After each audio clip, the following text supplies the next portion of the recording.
নদীর ধারে অর্ধেক ঝুলন্ত এই মসজিদটি কামালতিপুরবাসী বড় সাধ করে বানিয়েছিল, যা আজ দূর দূর থেকে মানুষ শেষ দেখা দেখতে আসছে।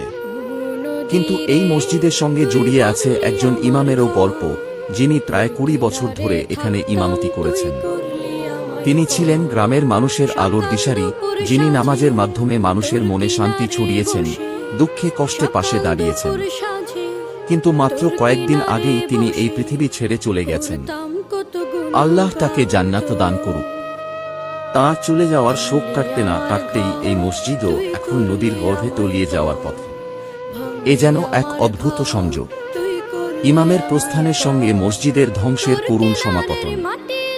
হে আল্লাহ, তুমি সর্বশক্তিমান, দয়ার রহমান। কামালতিপুরের জুমা মসজিদের দিকে তুমি রহমতের দৃষ্টি দাও। নদীর ভাঙনে বিপর্যস্ত এই পবিত্র স্থানটি রক্ষা করো।